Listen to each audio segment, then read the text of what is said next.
రాసిన రాతలిచ్చట మార్చుతూ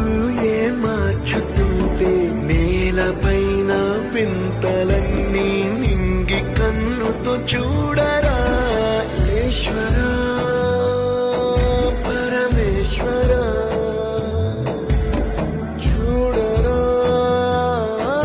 ఎటు చూడరా మసకబారిన కంటి పాపకి ముసుగు తీసే వెలుగులాగా కాలమడిగిన కఠిన